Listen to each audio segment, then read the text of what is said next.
What is up, y'all? We live and we got another great show kicking off the month of April. Man, and we talking about entrepreneurship, which it falls in with the month of April because money smart month. So yeah, we need to talk about entrepreneurship. We got to talk about that. We talked about financial literacy last year, but this year we talking about business owners and entrepreneurship, which y'all know I'm super excited because as always, your girl is about to get some notes and take some notes because we got some dope business owners here and some professionals in that space. So we're going to talk about it. But let me give a shout out to our sponsors. Shout out to Heartland PMAD Consulting, LLC. This great business is the owners are Elizabeth Louder and Kim Saxton Martina. They are the owners of Heartland PMAD Consulting, LLC, a great organization that now has a training for providers who work in the field with moms, providing some training on how to give great care. And let me give you some personal stuff. Vanna dealt with postpartum anxiety, postpartum depression, and I dealt with anxiety during my pregnancy. So I am all for providers having more empathy, having a more understanding of how, you can provide follow-up care for someone that's dealing with those spaces. Anything around prenatal mood anxiety disorders, we need to train our professionals. And that's what they are doing. They're bringing this training. It's May 4th and May 5th, 2-day training, 16 hours total. You'll be certified to know how to deal with moms in this space in a better way. So the training again is May 4th and May 5th from 8:30 to 4:30 both days, virtual and in person. Again, I'm talking all providers. So shout out to my doulas, doctors, pediatricians. Come sign up. Go sign up. They also have available right now before April 4th. So you got 2 days. They got an early bird special that you can tap into. And they are providing a scholarship. So they have one scholarship opportunity. And the application for that is the deadline is on April 20th. So you got time. If you ain't got the money and you want to shoot your shot, go ahead, especially those who are BIPOC women and moms. They are giving you guys a special consideration for the scholarship opportunity. So go tap in, y'all. Again, a dope training. And your girl will be part of it. Let me drop that gem. Yes, I will be there. Yes, I will be there because I'm part of their panel. They have a panel that is women in the podcasting world that are talking about maternal health. And y'all know your girl is always trying to drop some gems about maternal health. So I will be there and be a part of this fabulous panel. So tap in. Not only do you get to see me, but you get to get some good training to help make sure that we are better equipped in taking care of our mamas out here. All right. So that's shout out to them. Let me let y'all see it one more time.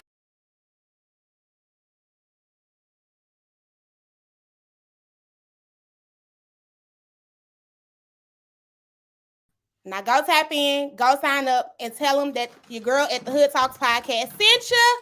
Now, since we done got the business out the way, let's get to the show. Make sure y'all share this live, and I'm about to go ahead and kick the show off. And y'all know I said every time, this is how we gonna kick it off every time. Let's get it.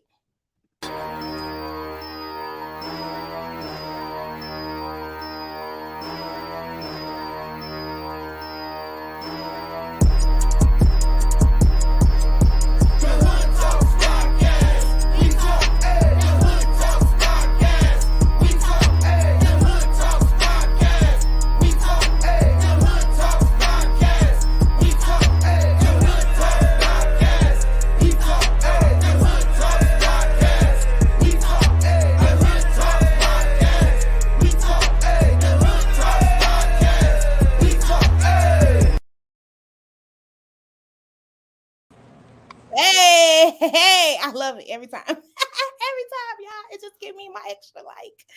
Hey, so look at her, y'all. Y'all see some pretty people have joined me here on this stage. I'm so excited to get into this conversation. And shout out to those who are viewing. I see y'all in the comments. Hey, we got somebody from Los Angeles. Okay, Callie. All right, tapping in. This is super dope in the first. So shout out to you. Thank you for tapping in. And hey, look, you got some fans out here watching you, girl. You see that? Go and say hi to your people. You muted, but she say she love y'all. Thank you for tuning in to the Hood Talks podcast, y'all. We gonna go ahead and get this straight started. All right. I am super excited to have my guest and always excited to get into the conversation. So I'm gonna go ahead and let them introduce themselves. Sabera, come on, tell the folks who you are. Ooh, I'm first. Okay. Yes, first. You got fans in the comments. Why wouldn't you be? Yes. I'm Sabera Massey. I'm the owner and operator of Massey Mobile Phlebotomy Service, which is a concierge service that comes to your house and handles your routine labs. I also do DNA testing. I do occupational drug screens. I do sneak peeks. I do rapid antigen and antibody testing. I do wellness checks.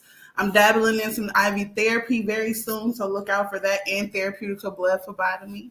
I'm here in St. Louis, Missouri, been here for 4 years, and I'm looking to change the community and, offer jobs. I'm soon going to be adding phlebotomy training to my services, so I want to be able to certify the youth having something so they can do and get out here and be productive out here. And that's me. That's me. Well, thank you for joining us here at the Hood Talks podcast, and shout out to you and your pleasure. It's a pleasure. It's a pleasure, Miss Vanna. I'm sorry. It's a pleasure. No, I feel the same exact way, but I appreciate you. Good. And come on, my doula sis. Oh, my doula sis. This one right here, y'all. This is like a little piece of my heart. Okay. Hey, Miss Charity, you finally made it. I did. I made it. Last year, bronchitis tried to take me down, but I'm here. Yes. Come on, sis. Tell the people who you are. Oh, Lord. Okay. Well, I am Charity, better known as Doula Bean. I am the owner and operator of Doula Bean Maternal Care, LLC, located in Belleville, Illinois. I educate, support, advocate, and empower birthing families, especially families of color, because we need it the most. I am a Black Lives Matter activist, and I am a huge advocate for Black maternal and infant health. I don't play about my Black moms. So that's just a little bit about me, as well as I am the creator of the Doula Community Baby Shower, which our third annual is on the way, June 11th. And I do childbirth education. I got a lot of births booked out. I'm not taking no clients right now. Any new ones, I'm booked, y'all. But I am president, a doula who specializes in hospital births. And, of course, my mom and dad support groups. My mom groups are Moms Need Love Too. You do not have to be a biological mother to attend. And I have my father group. You don't have to be a biological father to attend. That is What About the Fellas? And the point of those support groups is just to provide a safe and sacred space where Black men and Black women can come and have conversations. Now, they separate. Black men go in their room, we go in our room and have our conversations. But just a safe space to just be Black people and talk about many topics, judgment free. So that is what made me come up with that. And it's for all ages, stages, and phases of life. You don't have to be newly just had a baby or young. It's no age limit. So that's just a little bit about me, just trying to make the Black community better. Yes, sis, we are here on that note. Okay. Here. Yes, we are here. Big things. Oh, yeah, I'm working on a big project called Wombs with Dr. McNeese. So it's going to be big. Yes, booked and busy. Sis is out here doing the thing. Yes, she is. Yes, she is. Well, I am super excited to have this also guest who has some track record of some great achievements. Thank you, Mr. Cortez. Thank you for joining us. And please tell the people who you are.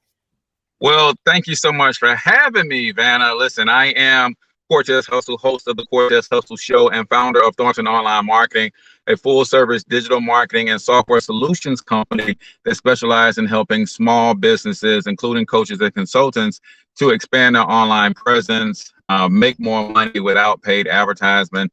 Not that we are against paid ads, but most of us don't have advertising budget. So I teach organic lead generation strategy so that you can make the money to have a advertising budget, because we all know you're not scaling a business without paid advertisement. But some people get discouraged. If I don't have an advertising budget, I can't put myself out there, and they end up quitting their business. Well, there's some things that you can do, some systems that you can put in place that can help your business grow organically to where you can have an ad budget, and ultimately will push you down that path when you get there.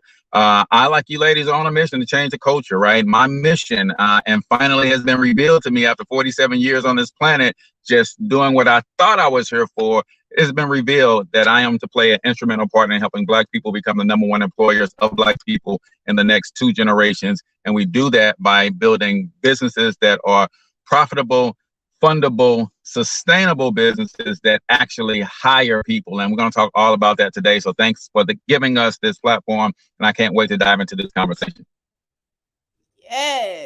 Yes, all of that and more. Okay, because we're finna get into it. I am so ready. Because look, this is about to take some notes, and I hope y'all about to take some too. Okay, don't be just letting these people drop these gems and this knowledge for free, and y'all ain't taking heed. Okay, let's take some heed and let's take this stuff, and make sure you share this information. Okay, because the more we share, hopefully the more it'll get in our community and the better we do. Because one thing I love that he said, sustainable, right? Because everybody out here got to hustle, which I want to start the conversation there. Everybody got to hustle, right? In our community, we always talk about hustling. But what? And let me say this, Vanna, about sharing, y'all. I want y'all to put this in the comments. We can no longer afford to hoard information. That's part of our problem, right? You guys have come here. You come here to learn. You know Vanna is known for bringing great content, and you know it's going to be fire. And for you to sit here and not share, you're being part of the problem of us hoarding information. This ain't new. We've got billionaires in our community, millionaires in our community, very successful people in our community, but they don't always share the information. So you got an opportunity to learn from some successful entrepreneurs willing to share the information. But just like you're getting it, we want you to share it to other people. We got to stop doing that, y'all. Share the information, and it's going to help not only you, but others in the community as well. That part, I swear to God. Thank you for that. Thank you. But no, for real, let's also get into though, I'm sorry, y'all. He got me because that is real talk. I'm about to start this conversation because that's one thing that is our downfall in our community is that we're not willing to give information, especially free information. We will share the BS all day. How many times I done seen, look, I hate to even bring it up, but how many times we done seen this about Chris Rock and Will Smith, and what is that bringing any value to our community? Nothing. We don't never want to share any of the positive or great information that can help our people do better. And so I just appreciated that. I'm sorry, I did. But I'm gonna get into the conversation. What is entrepreneurship and how does it differ from a hustle? It doesn't for me. It's hand in hand for sure. Entrepreneurship for me was really me stepping out on faith. Going with my passion, which has always been moms and babies and supporting women of color, looking at women who look like me in representation, is technically, I guess you could say it became a hustle because of the fact that it's now become my sustainable income, so, and using my passion and my gift, again, like I was saying, to spread knowledge, because that's the thing, like I say, God gave me this gift to gab.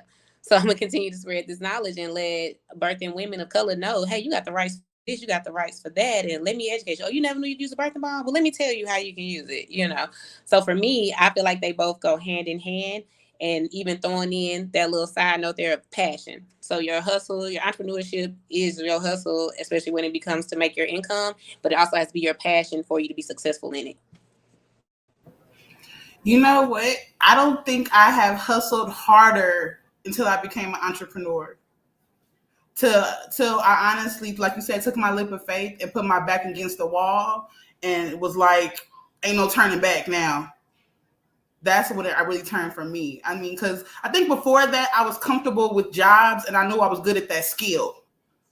So I was comfortable, you know what I'm saying? And yeah, I try to hustle to get the better job and things like that. But until I became an entrepreneur and really had to get it by any means necessary, I think that's really intensified my hustle to the point where it's no going back now. I see a dream, I can see it with my eyes open at this point.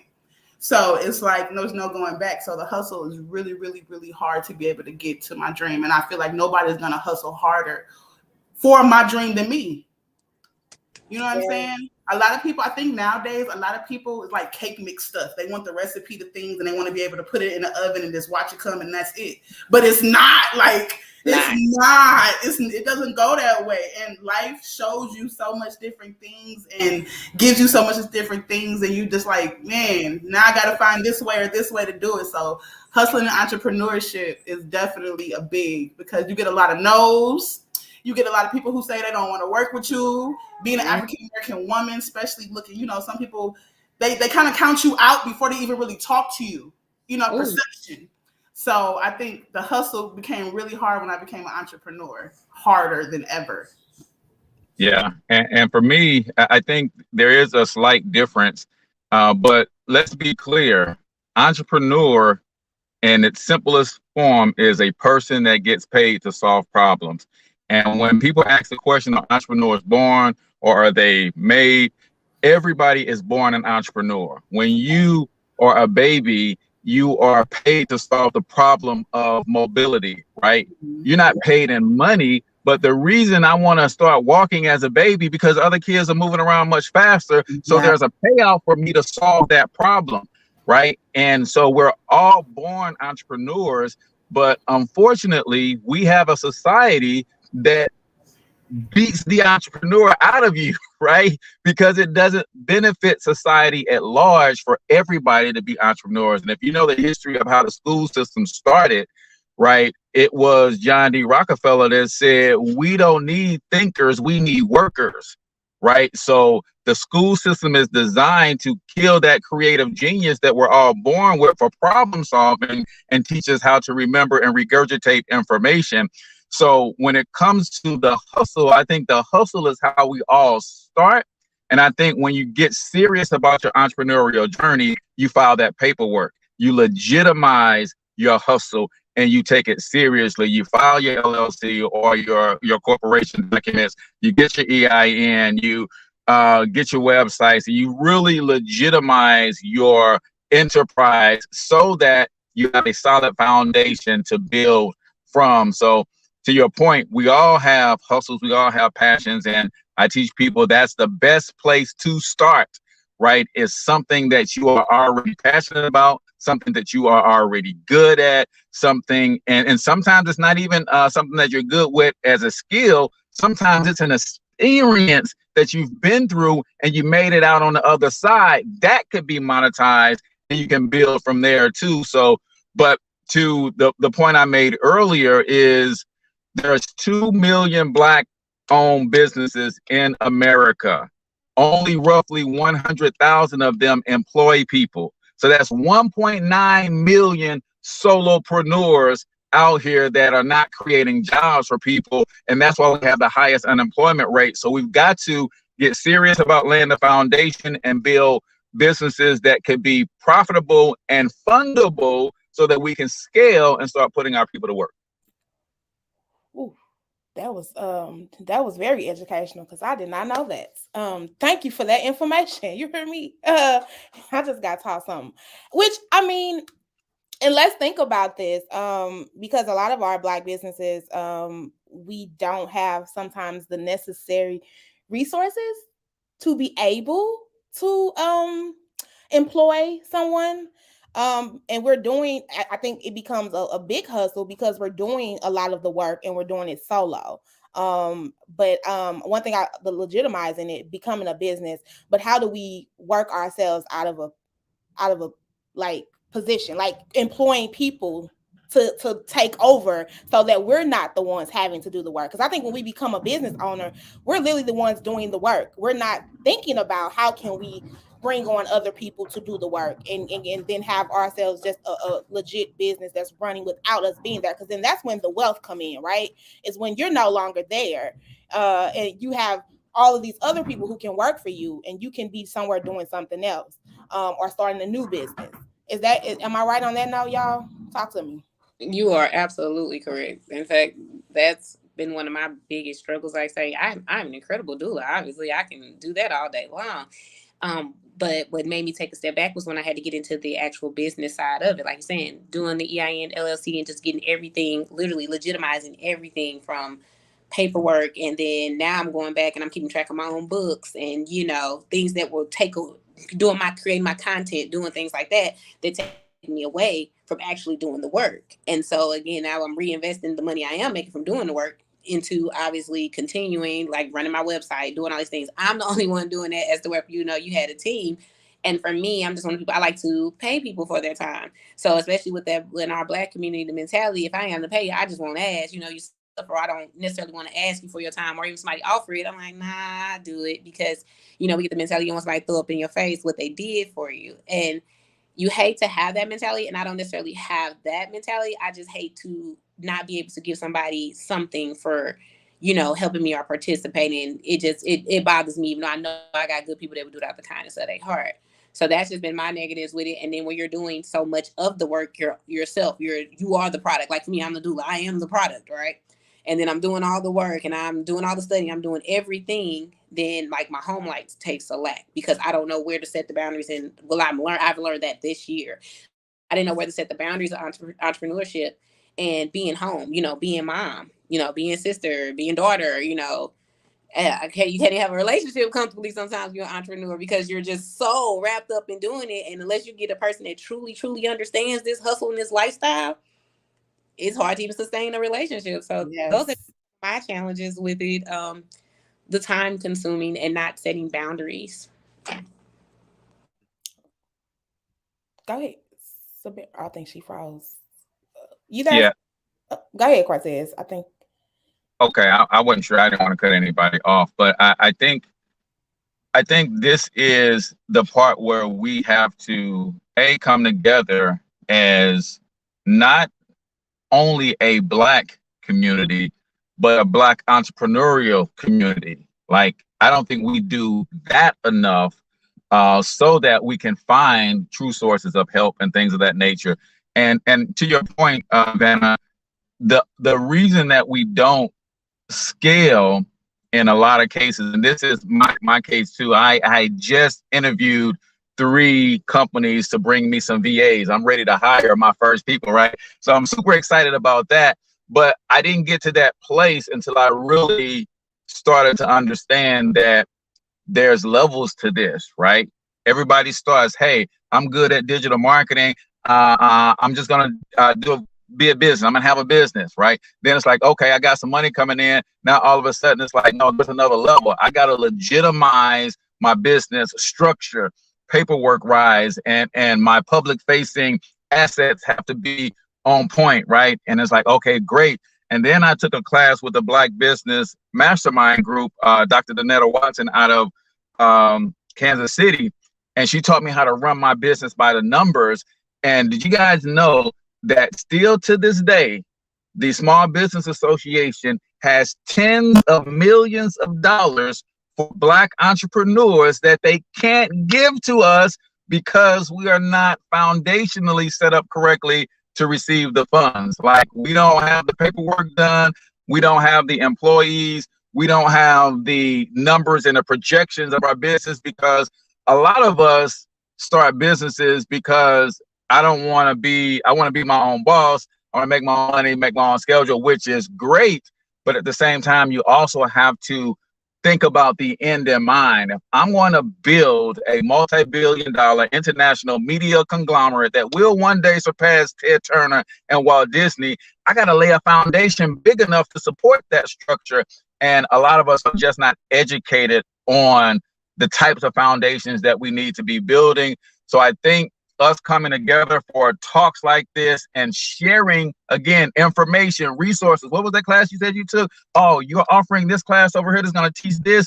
Let's exchange information. Let's share the knowledge. Let's cross market and cross promote for each other and share these resources, so that we all can get to the place that we want to get to. I think that's critically important. But to your point, we don't have the funding necessary sometimes to grow and scale a business a lot of times because us as entrepreneurs, we haven't really thought about how big and how far we want to take it. We don't have that stuff on paper, and all of that stuff is important because when I looked at what I want to do and versus how much of it I had written down, oh, that lady kicked my butt for 8 straight weeks. Like, no, this ain't.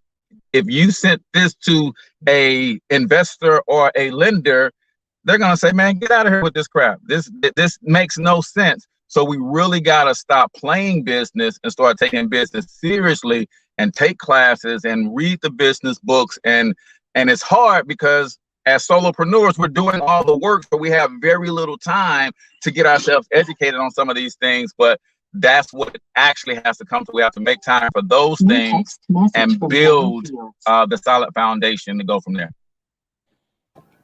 Cortez, I agree with you 100% because personally, I was one of those people who wasn't knowledgeable about business and all of the resources and things that you could use. I just knew what I wanted to do. I knew I've been doing the craft for a long time, but business-wise, I was so clueless. And it was to the point where, with me, I had to choose between my job and my business, and I chose my business.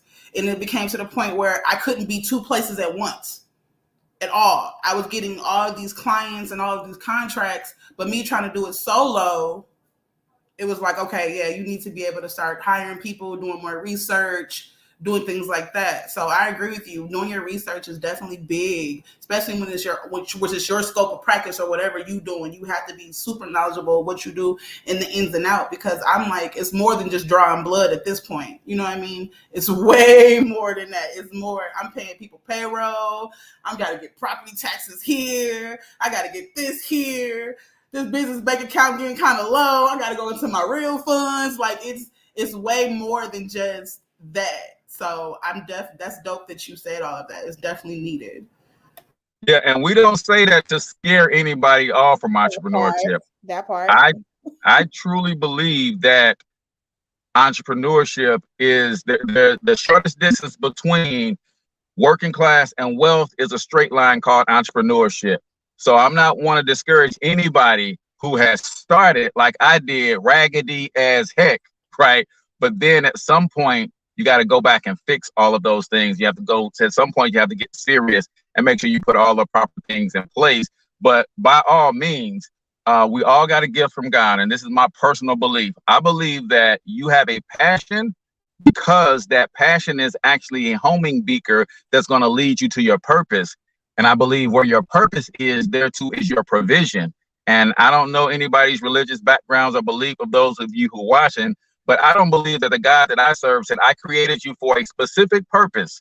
And when you start doing the thing that I created you to do, you also got to figure out how to feed, clothe, house, and entertain yourself. I believe the God I serve says, when you finally start doing what I created you for, all of that other stuff is going to be added unto you. So get out there and take the leap and get things going. But at the same time, know that you got to make sure that you at some point shore up your foundation.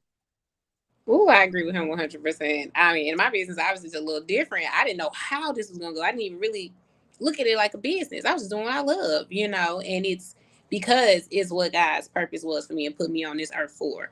Because of that, it's now become, like I say, sustainable. I can take care of home. I can do these things. And it was in the beginning, especially, it's so much stuff I did for free, and just from the support of the community and word of mouth and things, it's now grown into, I've never in my life thought as a doula I would be in places and spaces that I have been or requested to be in. I'm speaking into existence. I'll probably be one of the first doula legislators before I'm even a nurse, just crossing boundaries and just breaking down doors. So maybe the way I envisioned it, I don't make much money being the actual doula. It's the other parts where people are calling now. Now I'm getting contracts. Can you speak here? Can you help us with this project? So don't think, like say, don't even close off yourself and think that that's all you do. Like what you just said, Sabera, like it's bigger than drawing blood. It's bigger than getting babies born now. It's bigger than that. using my knowledge, spreading the knowledge, but I'm also being compensated for my time that I was putting in so much for free, from educating myself, from scuffling to come up with, money to pay for trainings and things that I took to get to this point to be this knowledgeable. So I just think that's great. I wanted to piggyback off that. That's the reward when your name is being spoken in. For me, my name is being spoken in spaces and places all over the country that I just never would imagine.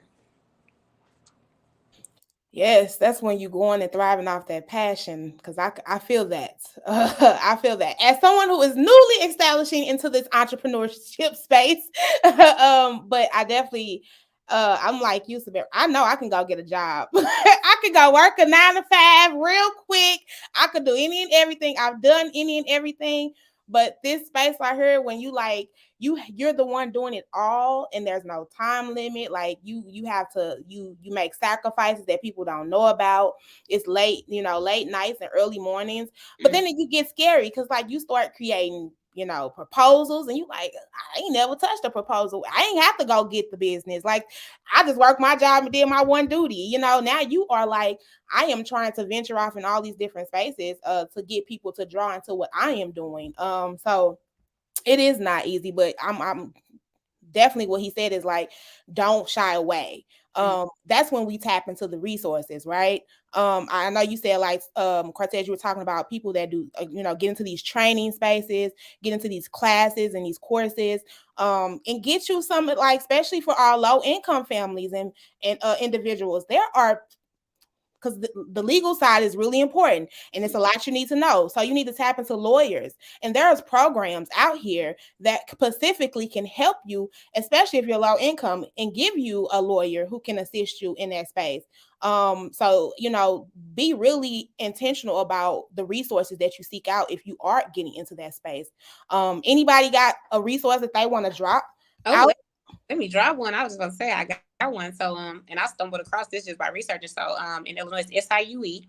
If you go on their website and you type in business, they actually have a free program with their business division where you can it used to be in person, but now you can do them on Zoom, and they will give you like the PowerPoints, and they literally give you step by step how to set up your business, how to get those resources, how to get grants, whether you're a for-profit or non-for-profit. Then they'll set up a one-on-one with you with consultations. They help you build your business plan, like all the paperwork and everything we were talking about. They truly help you with the legality side. Because I can say, if it wasn't for them, I know I was doing bits and pieces, but it was like, I'm one of those people, I needed an order. So I didn't realize how out of order I was. I was just doing it because, I hear from this person, I hear from that person, I need to do it. And I'm like, okay, I guess I'll jump on that. But once I took that class, and I'm like, okay, let me follow this domino effect, this triangle, to get to the ultimate place. Because, like we said, you open a business, somebody will open a business account or try to go open a business account, but you never even got your EIN, or you get EIN, maybe didn't get your LLC, so you realize you don't own your name, like all these details to it. And so I was like, that was just something amazing to be on there. Although I was ahead of the game because a lot of things I had filled out, it was opening that door to teach me about grants. So I, again, not knowing, like y'all were saying originally, as a person of color, or even certifying my business as a minority-owned business. Like I said, it's a lot of paperwork and it's tedious. You just have to be intentional about doing it. That's where you got to take the time and patience to do so. Yes, I know someone dropped SLU Law School. I know also in St. Louis, we have the Legal Services of Eastern Missouri. So they are all for you to get a lawyer. Yeah, and one of the things that I'm learning to tap into that has really opened my eyes, and you don't even think about this kind of stuff, but when you lay the foundation right and you got your paperwork in order, and all of your public facing assets say you are doing real business, when you're ready to start bringing on help, we are in St. Louis, at least I am, and there's umpteen colleges within a 50-mile radius of St. Louis, and they all have internship programs where they will send you people who specialize in what you do. In my case, digital marketing, graphic design, videographers, and all of those people are at my disposal. If I offered an internship program for the summer for some of those kids to come work for free. And I'm like, man, other institutions, this is how they grow on a shoestring budget, because they tap into things like this. But Here's what it made me realize, though, which is another huge problem that we have in the Black entrepreneurial community, is when I start looking to bring on my VA, I start looking to bring on an intern, and I want them to help me run my podcast. I want them to help me onboard my clients and things of that nature. I don't have standing operating procedures, meaning I can't bring someone in and hand them a training manual and say, this is what you're going to be doing, and it covers 80% of what you're going to be doing. So now, again, got my business going, we make good money, do all of those things, but ensuring up my foundation is like, Cortez, everything that you do, if you have to do it more than twice, you should build a standing operating procedure around that, so that when you bring staff in, they got a checklist that they can go off. They got a detailed manual and say, hey, this is how to set up the Cortez Hustle Show. This is how to onboard a client. This is how to respond to this kind of inquiry when somebody, and I'm like, man, I don't have any of that stuff. But this is what, for me, is making entrepreneurship really fun, because I'm here for it. I want all of that smoke, right? I agree with him. Now, I just learned a lot of that when I did QuickBooks, like to keep my bookkeeping, and it was showing like onboarding and all this stuff like that. Now I'm still in the process of, when I get to the point where I can hire doulas on and have them, be out in the community basically doing me after being trained by me. But even if I'm working for a company, if I walk in and you don't have a manual or something for me to step by step, then how can you tell me that I'm doing this job right? So for me, that bothers me, and that's something that will make me quit a job when I had one. I don't do disorganization. And then for us to be people of color anyway, these are the type of things that people look for us, to see us failing, that we're unorganized, or disorganized, I'm sorry, and have things out of whack, for something like that's basic information. And again, like I say, if we do everything, then of course we don't have a manual where we, created it. But I know myself, I've gone into jobs and I've created manuals for how to do the job that I do. So why wouldn't I sit down and create a manual for my own, as far as how I want things done, policies and procedures? You have to have that stuff anyway to cover you. What is your company message? What are you trying to deliver? What do you stand for? Because those are the questions you're going to get asked anyway when you try to get grants and things. So not only that, it keeps you on your toes. One big way for me that I feel like I grew as a business was social media. I was in every phlebotomy, business, credit group that you could think about on social media. And I was on the search bar. I was in comments. I was taking people personal emails and emailing them. And sometimes people would reply back and be like, oh, baby, this is all you have to do. So with me, I think it's just more, like you said, doing your research on your business and what you do. You know what I mean? We're all entrepreneurs, but our scope of practice is pretty much different. So I think just doing your research, like with me, I had to have CLIA waivers because I'm handling bio and other things like that. You can't touch people. I need, content. What do you call it? I had a brain fart, you guys. I'm so sorry. The paperwork with the patient consent forms. I need patient consent forms because I'm touching you with the needle. I think about if I was a person and somebody, because people like to sue people. So I think about those aspects of when I do things. So I found half of the people that I know through social media, honestly, or word of mouth. So a lot of times, like I said, I just do my research, and I'm good with Google. I'm a professional Googler. So I Google, I research, and I read. Yeah. And that's real. I think you have to. But I do want to get into, because I know you really talked about like tapping into other people, or tapping into other spaces outside of your norms. But let's in your opinion, because I know you kind of talked about this a little bit too, Charity, but in your opinion, how can the Black community better support entrepreneurship, or entrepreneurs? What can we overall do differently to help in that space? And I'm thinking like our community. I would say, for one, like we say, social media is big. Social media has gotten me in so many spaces and places, again, that I never would have thought, just because of the support and the share and reviews. So definitely sharing, even if you're not buying a product. Like I was told someone earlier, like if I will share a product for like manscaping, right? I clearly ain't a man. But if I think the product's neat, I'll share it. That may have brought a sale or two to somebody else, just supporting and sharing for one.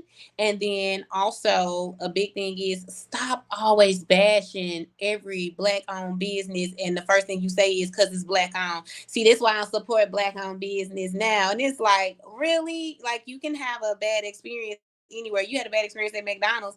You don't go and bash every McDonald's. You just don't fool with that one. I've had bad experiences a lot of places, and I rarely will go. I'm not, even if I had a bad experience, I'm not gonna start with, see, this black owned business. You know what I'm saying? Yeah, It was just more than likely ain't gonna return. But that one is the main thing that really ticks me off when people get mad at a business and the first thing they say is black owned, and that's why I support black owned. See, we can't do this better. And I would say also for the entrepreneurs, work on customer service.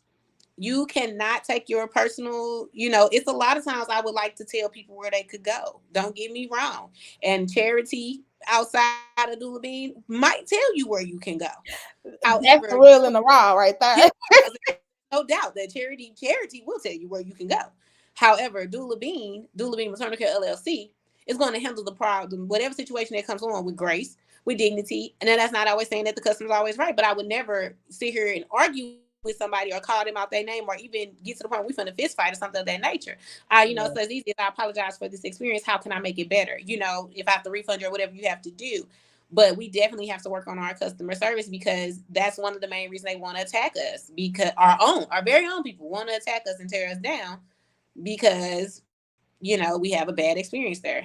Yeah, I think that is so valid. I just hate seeing those type of statuses and that because like you said, and then I just feel like we don't give ourselves enough grace, knowing that we are, we deal with a lot in our community. Like, we don't come with ourselves with a little bit enough of compassion or empathy in those spaces, and we just ready to be like, see, wow. We give each other the smoke. I always say that. Yes, we love to give each other the smoke so quickly, but we ain't got the energy for no one else or nobody else. And but yeah, hopefully we can change that moving forward. Anybody else want to follow up on that though? How can the Black community support better entrepreneurs or in the space? I do. I got something, Vanna, and it's actually the flip side of what Charity was just talking about. As quick as we are to drag a Black-owned business, we need to be equally as quick or even more eager to leave positive reviews. Guys, we are in the digital age, and I talk to a lot of entrepreneurs about this, but your Google reviews and your Facebook reviews can make or break your business. So managing as one of the services that we offer is reputation management at Thornton Online Marketing. And a lot of times we don't fight for the reviews like we should as entrepreneurs. And as the Black community, it's almost like we're surprised when we go to a Black-owned business and get good service, and now we're mad that we can't go drag them on social media, when we should take that energy and say, man, let me go out here and leave them a positive Facebook review. I really enjoyed this experience. Let me go out here and leave them a review on Google. This was amazing experience that I had with this Black business. So I think as entrepreneurs, we should fight and ask for those more from our successfully happy customers and clients, so that we can make sure that our reputation is on point. And then as Black people, we should definitely be a little more graceful in, hey, before I leave a negative review, hold on. I agree with him there. I do too. Yeah, well, I've so my fault. So before I leave a negative review, I'm gonna reach out to the company first, and I'm gonna try to hash it out before I leave that negativity, because it's permanent, right? When someone leaves you a negative review, if it was an actual experience, that's permanent, right? But so this is how I teach my entrepreneurs to do it, is have your customers reach to you directly for negative, and have them go out to Google review or Facebook review for positive directly, so that I have an opportunity to solve that problem without the negative stain. But then if I do a good job of servicing you, then I want you to go out on Google and I want you to tell the world, because your representation matters. 90% of all people who do business with a company base what that decision on their reviews. And if I go to your review page and you don't have any, I'm not going to give you my business, or if you have only a few. So I think as the Black community, understanding how technology plays a part and the little free things that you can do for a business can go a long way, starting with leaving positive reviews when you have that positive experience.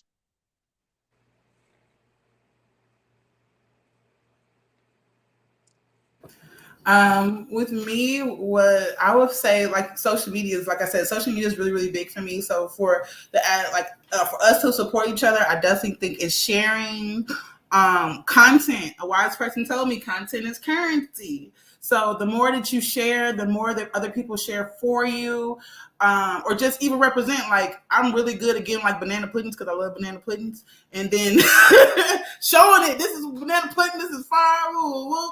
You know, and even if it's something that you don't do, like sharing is free. Liking it is free. Like it is free. And I feel like as us people, we definitely just need to just support each other and just know that you're special as an individual, and you sharing somebody else's stuff is not dwindling your shine whatsoever. Yes. You know what I mean? I feel like sometimes we are more in competition with each other than actually helping each other. I think that's really what it is. And then, you know, that's a little bit more personal and internal that we can't deal with.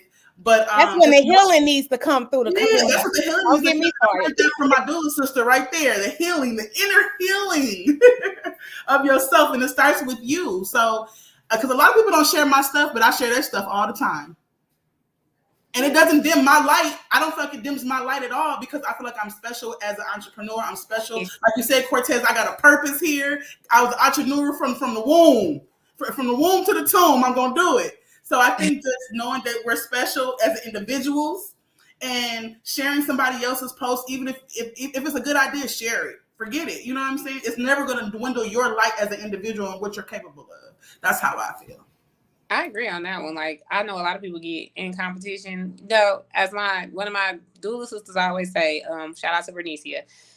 She always says, you can give somebody that they can copy you or do everything you want to do, but just because I give you the Krabby Patty secret recipe, that don't mean you're going to serve it like me. That don't mean you're going to give it like I do. So what's the problem with sharing and posting? Just because somebody else is a doula or whatever they doing, I'm going to share if somebody I support, I know they knowledge I agree. Hey, Bernicia. Yeah, I see her. Be okay with sharing. Like, that's not, if somebody is having an event, okay, like I do community baby showers. If somebody else is having one, I'm going to share it, because why am I hoarding these resources? I cannot do it all. I am one person. I can't take all the burden. So I'm going to share it. I got clients pregnant. I'm going to share Sabera stuff. Oh, you want to get a gender reveal? Well, I got somebody to come to your house and draw your blood. Just sharing this information, sharing and supporting. It's not going to take not one thing away from me. Heck, it might bring more people to my platform because I shared yours to see what else I'm talking about. So sharing is caring and currency, as you said. Yeah, and that goes back to the education and working on the mindset, because there are laws that govern the universe, right? If I go to the top of the building and jump, there is a law called gravity that's going to pull my body down as fast as it can, and I'm going to hurt myself, right? Well, there are also laws that govern success, right?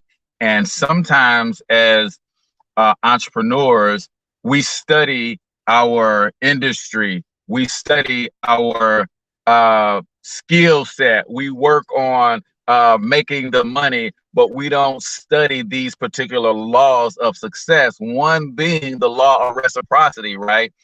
I can share stuff all day long, and like you said, if I can light somebody else's candle without my wick going out all day, right? But what did I do for that person? I really impacted them if their candle was out, but it didn't hurt mine at all.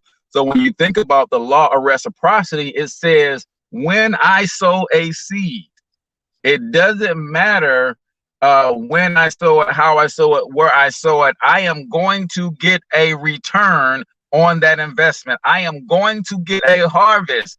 That harvest doesn't have to come back from the person that I shared for, but a harvest is coming back. And more importantly, a harvest is coming back more than what I sowed. So when we start to understand success principles more in our community, we'll start doing things that by default, we'll start creating habits that by default lead to success in our business and in our lives. And that being one of them, just really championing one another, right? Collaboration over competition all day long, right? I have my own podcast, but I don't mind sharing this podcast, being on this platform, because I want her voice to grow as loud as it possibly can, because she's going to be able to speak to someone in Vanna that I will never be able to reach, because we're just different, right? We were put on this planet to serve different people. So I'll give you this last one that I heard from Tyra Banks.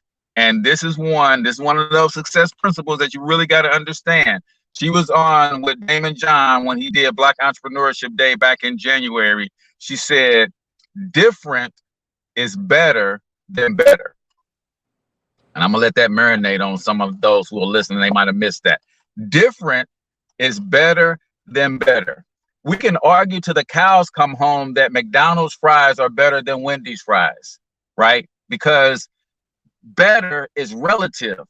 What we can't argue is that they're different, right? And sometimes we focus too much time trying to be better, trying to one up. No, if I just stay in my authentic lane, being my authentic self, by default, I'm being different, and different is better than better. Agreed.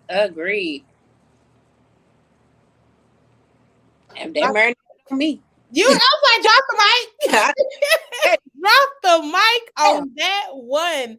I mean, because that goes back to that. Yeah, I don't know if y'all seen that TikTok, or is it TikTok? Look, I swear, y'all, I think I'm old in my life. But I think it's a TikTok video where they like it's so many different. You go to the bread aisle, you see all these different people or brands that made the bread, and you sit here talking about what everybody else doing, and it's like, well, you ain't did it yet. You ain't did it. So go ahead. My man Neo. That's my man Neo. I've seen him do that on several occasions. Like, we don't have to be in competition. The fact that all of these different breads are here is bringing everybody who wants bread to this aisle. Yes. Right. Yes, exactly. And like it was 10 different versions of honey wheat. It's different versions. So that does not mean that you don't have to do it. It don't have to mean that means you don't have to. Like I said, it's just missing you and just bringing your authenticness into that space. Yeah. I could have sat back and be like, "There's 50 different podcasts people could be listening to or talking." Or it's a lot. Everybody doing a podcast, but like you said, you know, and I love going on other people's podcasts. I love shout out to oh God, I can't even think of his name right now. Ethic Ish and More. Shout out to my brother. Yeah, shout out to him. I sit there and laugh. Shout out to Please Advise. Look, I'm gonna give him shout out. Shout out to Please Advise. My bro over there, we've had conversations, and I love his podcast. So there's so many. And shout out to your podcast, Cortez. There's so many podcasts and so much, again, the authenticity of great information. But I say that to say that I didn't say, well, there's podcasts. I shouldn't be a podcast, or I'm not gonna invite them on my podcast because they got a podcast. No, it's about getting the information to our communities and helping our communities thrive. And like you said, you might not take it from the Hood Talks podcast. It might not stick, but it might stick from somewhere else. It's not about the messenger. It's about the message. Are we getting the message? That's what we need to know. Are we getting the message and helping really make an impact in our communities? And that's my spiel. I kind of want to go into, because again, I'm learning this space, y'all. And I think when you get so passionate, and come on, Charity, I think you hit on this a little bit too. You get so passionate, you're doing the work, you see the growth, and you want to see the change and the impact. And you're like, I gotta work, I gotta do it all. First of all, social media, I'm first to say, who got a 4-year-old and a 1-year-old. It's a job to deal with social media and marketing. That's a whole nother job within itself. So learning the balance is where I'm trying to get at. As entrepreneurs, how do you create the balance to have your personal life, to have your self-care time, to have your business and make sure that it's thriving? How do you do that? Offer up any advice on that? I'm waiting on y'all to tell me. No, just um, Putting your I phone, yeah, separating it, and your business hours is your business hours. yes. That's it. Because I have found myself 2 a.m. Checking emails or trying to reply back to people or things like that. Like I have a 5-month-old and a 4-year-old. And I started my business while I was pregnant. So a lot of times I was constantly moving. I never had time for myself. So I definitely had to make my business hours, and my time for them is my time for them. I'll put that phone away. I'll put it on do not disturb, or just book yourself and schedule yourself to the point where you don't have things at the time. People like, I'm a very scheduled, structured person. So I like, we finna meet at 12 o'clock at this place, at this time, and this time. And if you finna reschedule, we're gonna reschedule. But anytime after 6 o'clock, I am closed. And just gotta keep it and stick to it. And stick to it. That's all. That was my problem, and I have gotten better. And I will have to say, it took me to almost have a nervous breakdown to get better. And I don't want anybody to go through that. You know, I really went through a heavy, like, mental, like, depression and things, because it's like I'm constantly working. And then I started to notice, you know, things with my son acting out, and, you know, and then I'm already frustrated because I'm doing all this work. So now I'm not being the best mom. I'm short with the people that love me the most. You know, my parents might be something like, oh, what do you want? You know, or my own kid. Like, I'm giving the world this best version of Dula Bean. And it's like, oh, we just love you. She's such a caring, sweet person. No, my family wasn't getting it. They was getting attitude, aggravation, stress. They was, you know, they was getting the worst of me. And I noticed myself, like I said, just falling into mental, like, stress and depression. I'm like, I can't do that no more. And so it took for me to, like you were saying, I literally had to become intentional. So I make time for myself. And when it's my time, and I'm still working on it, because every once in a while I still fall back into it, but literally being intentional. When it's my time, it's my time. I will get back with you. I set the time. If I say 5 to 7 business days, it's 5 to 7 business days. No matter who you are. This is my standard. This is what it is. Now, if it so happen I can slide you in because something opens up, that's fine. But anything other than that, definitely being intentional. Definitely being intentional about cutting off time to be Dula Bean, time to be mom, time for me to be myself, and time for family. Now, sometimes stuff happens in it, you know, might get a little intertwined where I got to run over here and run there, like somebody going into labor when they ain't supposed to. That's fine. But, you know, things like that that might disrupt the, you know, the narrative. But for the most part, I have felt so much better, like, mentally and physically and emotionally. And I've seen me and my son, my 14-year-old son's relationship grow into something so amazing now, because I had to make time for him. He wasn't acting out. He's not a bad kid. He just missed his mother, and I was missing valuable moments of his life and going into manhood. And so, yeah, I had to kick my own tail about that. Yeah, that's real. Yeah. I think one of the things that we have to start out is understanding that balance is relative. And this is where, again, we get into this space where we're looking at what other people are doing, and we're trying to almost compete at some level of who can work the hardest and all of that kind of stuff.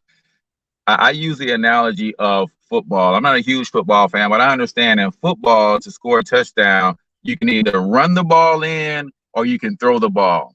Well, some teams will throw the ball 80% of the time, and they will run it 20% of the time. And they could have a winning records. They've won Super Bowls like that. Other teams can run the ball 80% of the time and throw it 20% of the time. And those teams are equally as amazing at winning and winning championships and things of that nature. So one of the things that we tend to do is we make words like driven and obsessed kind of like negative words, right? But when you think about it, what's balanced for me and my work life balance with my business, my wife, my children, my family may not be the same type of balance that Charity needs to thrive in her relationships outside of her business, or Sabera needs to thrive in her relationships with the people that she loves outside. So understanding that balance is relative is first, and then having the tough conversations with the people who love you and support you and that you love and care about, and determining what's an acceptable level of me going hard for my business, but at the same time making sure that you guys aren't neglected. But I think everybody is trying to do this cookie cutter model when it comes to work-life balance, and everybody's work and life are different. Absolutely. And because they're different and I'm working harder than you, it doesn't mean that I'm out of balance because I work 60 hours a week and maybe Charity only puts 20 hours a week in her business. That don't mean I'm out of balance because I work more. My balance is based on my business structure and my family structure the same way that another entrepreneur's is. So understand that balance is relative, but then you set the balance and the boundaries with those who will be affected by how hard or how passionate or how obsessed you are with growing your enterprise. Mm-hmm. And real quick, just one thing: don't let social media fool you, because it took about 2 years ago when I learned about stuff. What is it, Owl and stuff like that? They are apps that you people have already made their content, set the dates for it to drop, and it gets posted for them. So a lot of people, you thinking they just coming up with this off their head, how they doing this and posting this, baby? They done already made that. They done made it easier for themselves. Unlike us, people like, well, I didn't know these things, and I'm like, let me hurry create something. And now I'm spending forever trying to create something, racking my brain, trying to keep up. Because like you said, you looking at other people, I'm like, man, I better do better. Not shouldn't compare myself to nobody, but at the same time, you're like, Yeah, but something out here, stay relevant. Now, I'm huge. That's like trying to stay relevant. Now I'm gonna be honest. trying to I'm stay gonna be real honest and transparent. Okay, that is one thing that I feel like I'm over here trying to do is stay relevant, because I know you hit some milestone. Because I've hit a milestone in these last almost not even 2 years. The Hood Talks podcast has came out and it has dropped some like momentum, and I'm like, I don't want to like let up on that momentum. So how do I keep going? How do I keep going? Content, girl. Content. It's content. I'm tired. Facebook business has an app where you can schedule for your content to drop. Yeah. You can do it on Facebook. Facebook business has that on there. And I use that. Yeah. I connect Twitter, I connect Facebook, and I connect Instagram.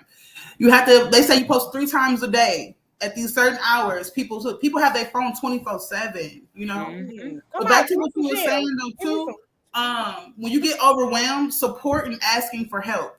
Miss Dula Bean taught me that too. Supporting and asking for help when you need it. Mm-hmm. I used to ask for help for nothing. I was definitely a strong Black woman. You hear me? I could do everything without asking for anything. And it overwhelmed me. It caused anxiety. And I was pregnant going through all of this stuff. So definitely asking for help and people who are close to you and support them, and trust, and just having trust these people around you that they got you and they're going to feed you real information and things like that. So I just wanted to throw that in there too. Sorry. Yes, come on, drop that. Control. Yeah. That's a big one. Because we as Black men and Black women, but especially Black women, have trouble releasing control. And asking for help, even if I get help and I'm still trying to do it with the help, and it's like, because only you can do it your way, release that. And that's something I had to learn. Release control. You got this, cool. I'm gonna let you handle that for me. Mm-hmm. Release control. That part. Man. So I know we kind of talked a little bit about but I want to go back to this and uplift this. Why do we think it is beneficial for entrepreneurship in our community? I know. Go ahead. Was it me? Go ahead. You can go, Charity. You just want to go? Or no? Yeah. Entrepreneurship, I would say, in our community, so I'm big on representation anyway. So a lot more of us need to see, as we know, the U.S. alone, the history in the U.S., they don't ever want to tell us the greatness that we have contributed to this country alone. So a lot of us don't even know what great people we are until now things are being exposed.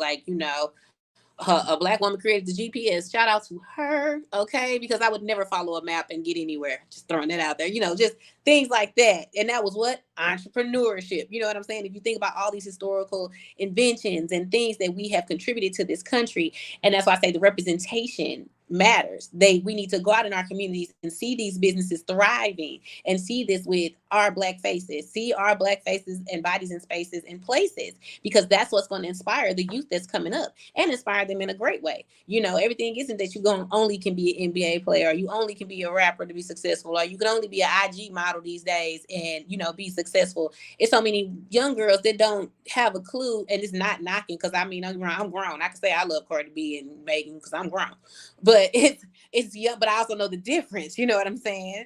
So it's young women like now who, when we showing this strong Black woman who just made it to the Supreme Court, this beautiful Black woman, and you got people who would never aspire in these upcoming generations to be anything like that. You know what I'm saying? So again, Yeah. representation is key. That's why you need to see more entrepreneurship in Black business, as well as creating more jobs for people of color, so that we can provide jobs for not only ourselves in the upcoming, but it's hard when you got to go into a space where it is most majority Caucasian people. Yeah.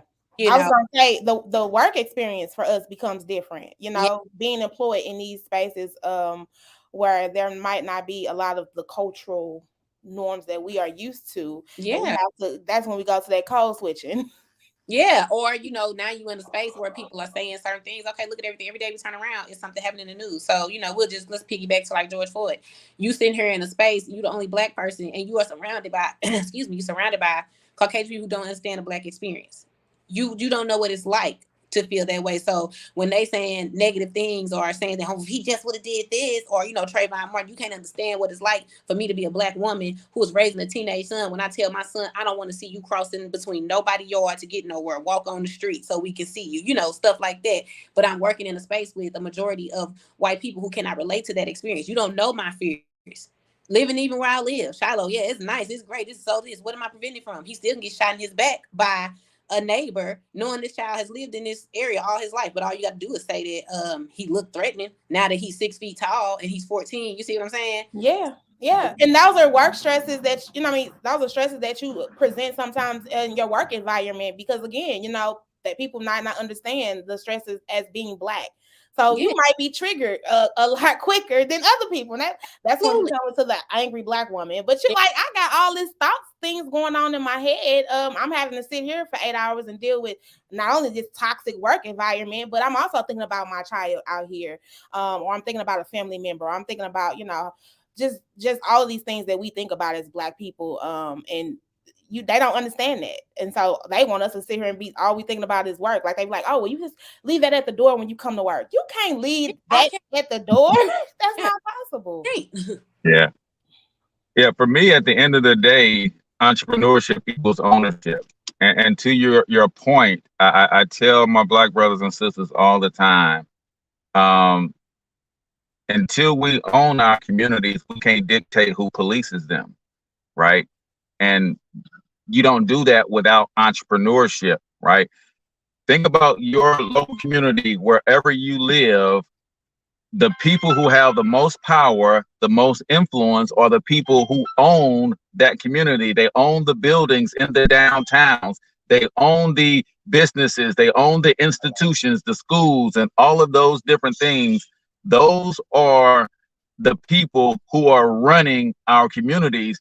And until we start entrepreneurship beyond solopreneurship, like I said, shout out to anybody who has done anything in business, because it takes a tremendous amount of courage.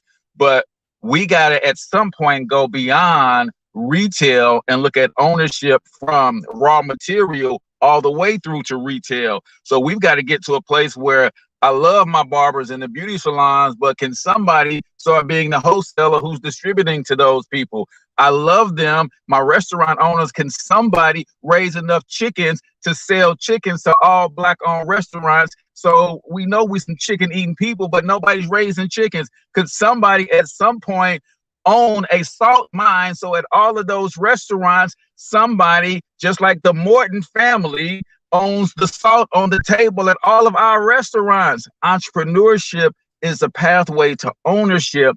And that's why it's so critically important. That's why I work with a young lady like a Ariel who teaches young entrepreneurship to children. Because if I'm to fulfill my mission to help Black people become the #1 employers of Black people in the next 2 generations, I can't do that unless the next 2 generations are raised as entrepreneurs. And we've got to build businesses that grow into institutions, including the institutions like colleges or businesses. And we don't look at things like that. And those are the things that are hiring and employing the most people. Those are the things that legacies are passed down through generations to generations. You look at the names of the people on the buildings at colleges, and and the biggest buildings downtown are normally named after an entrepreneur who made major contributions. Like, entrepreneurship to me equals ownership. And we are 100+ years out of slavery, and we still own the same amount of this country that we did when we were coming out of slavery 100 years ago. So it equals ownership to me, and that's why it's big for me to not only be an entrepreneur, but also teach, support, and help other entrepreneurs get their journey underway. That part.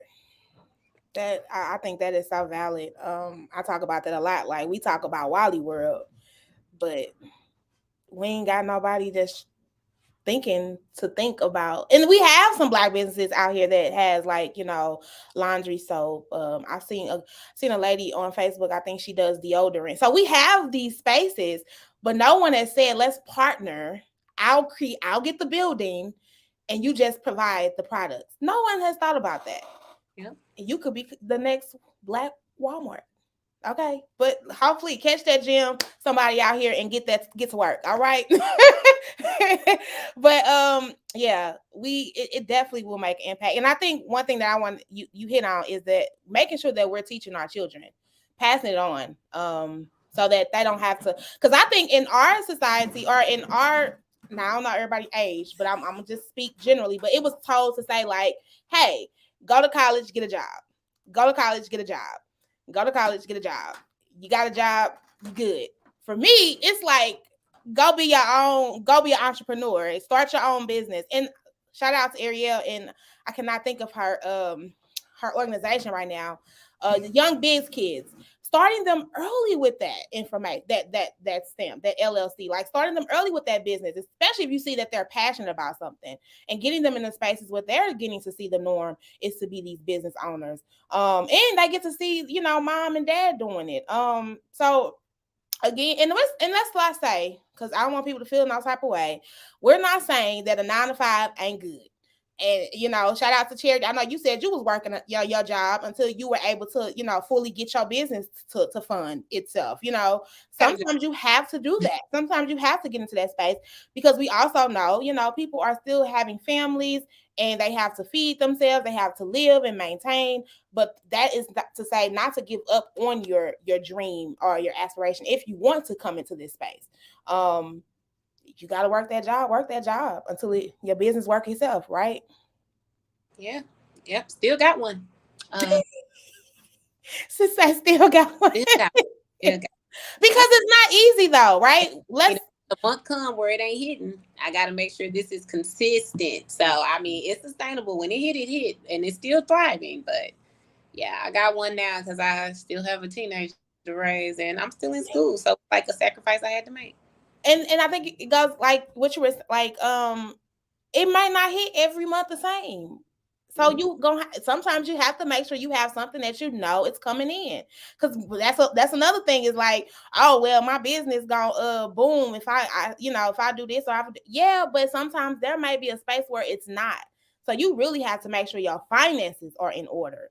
Business finances is because a lot of times when you're starting up, your business is funding those things, like you said, advertising, your products. If you like with you, Charity, being a doula, you might need some gloves, and especially walking around here with the pandemic was going. I know you had to supply your own mask, so your supplies, whatever that looks like, your business might have to put money back into those things before it even put money into your pocket. It doesn't happen overnight. This journey definitely does not happen overnight. It's just something to think about. But we do need more people to think into this space and think longevity. So on that note, y'all, I appreciate y'all for this great conversation. I want to leave out with you all providing any advice, suggestions, tips, anything you can offer up to someone who's wanting to get into the space of entrepreneurship.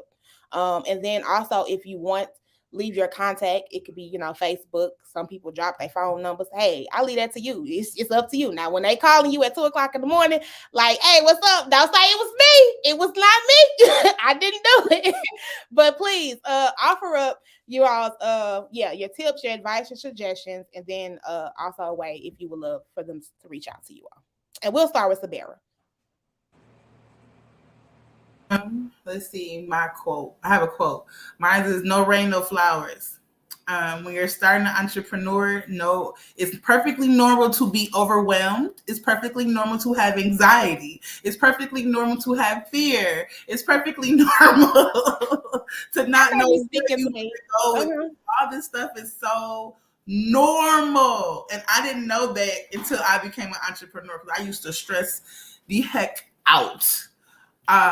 But just know that no rain, no flowers, and eventually all those rainy days is going to make a beautiful garden, and it's going to be something that you're going to laugh about in the future. So, but yeah, I can be reached on Facebook, Instagram, LinkedIn, Google, Better Business Bureau, whatever. She say I'm everywhere, all around. Everywhere. At Massey Mobile Phlebotomy Services, you can reach me. I appreciate you. The Hood Talk podcast. Okay. I can be reached at www.doulabean.com. You can shoot me an email. I will get back to you in 5 to 7 business days. My business days vary. Be patient with me. That would be, again, doulabean@gmail.com. Also, my biggest advice that I would give anybody is something I never did for myself. Give yourself grace. Give yourself grace. Be patient with yourself. And if it's truly your passion, truly your craft, no matter how many times you get knocked down, just keep going, babe. You can just dust yourself off, start again. Don't be afraid to start again. Don't be afraid to start over. And then most importantly, with all of that, don't be afraid of criticism either, like constructive criticism. Be okay with that. Be okay with somebody who's been there, done that, giving you the advice to help build you up. Be open to that advice, especially as a Black-owned business. Be okay when another Black person say, hey, baby, you're doing this wrong, or you could do this better, whatever that may be. But definitely, if nothing else, give yourself grace, own your craft, educate yourself in your craft, and let it be your biggest blessing. Awesome. Well, thank you again, Vanna, for considering me. I'm honored to be on the panel with you lovely ladies, powerful mom boss ladies doing your thing out here in the world of entrepreneurship. I would tell anybody who is serious about getting wealthy, right? I study wealthy people because I want to be wealthy. If you're going to be wealthy, you do what wealthy people do.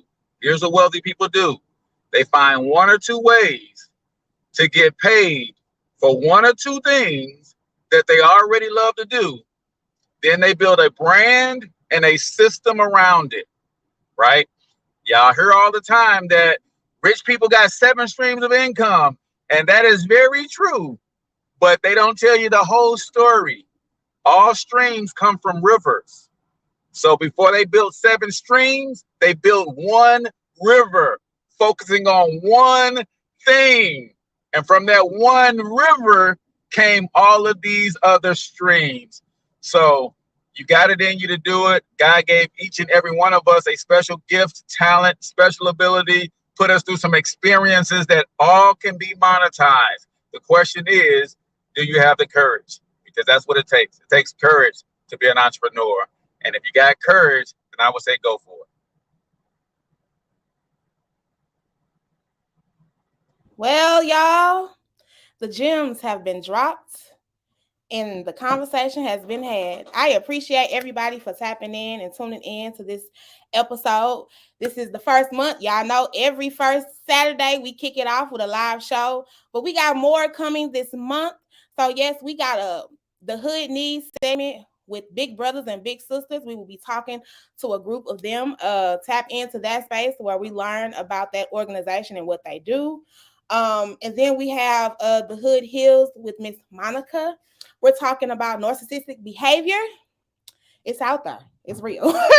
It's real. And we're going to be talking about that, okay? And then, of course, y'all know Kicking It for a Cause happens every last Thursday of the month. So this 4th Thursday, you can come join the crew, Miss Kelly McGowan and AP with me, and we're going to do our Kicking It for a Cause show. And then I need more guest panel. Y'all see this? you can be a part of our next conversations that's coming up. We got May. Oh, wait. Yeah, we got May, June, July, and August. I forgot for a moment. These months are going by so fast. So we have conversations in May. We're talking about the crime in our community, how we must stop killing ourselves. June, I believe we're talking Black women. I am not your enemy. We're also talking in August 50, a conversation about community policing, and there's another one. But I'm gonna drop the sign up guest form in the link in the chat so you all can go and see. All of the information is there. But we're going to keep bringing these conversations again every first Saturday live. And then after that, we follow up with all our different segments. So shout out to you all for tapping in and tuning in to the Hood Talks podcast. And I'm out here finna say what he said. I need y'all to go and leave me some reviews, okay? I'm on YouTube. Go subscribe to YouTube channel. All right. Make sure y'all leave your girl a comment and tell us how y'all feeling about the Hood Talks podcast. Go show me some love on Facebook. I'm on Instagram. I'm on Twitter too, but I gotta do better. Okay. But yes, please, y'all, let me know. I love the feedback because again, I consider this a community podcast, and what you give me is what I can be able to take and bring back more content. Y'all like the entrepreneurship? Y'all want to talk more about this in the next coming season? Let me know. Let your girl know, and I'm gonna keep bringing the content. All right. And on that note, if that is it, y'all, we are out. Don't forget to subscribe to our YouTube page and also follow us on all our social media.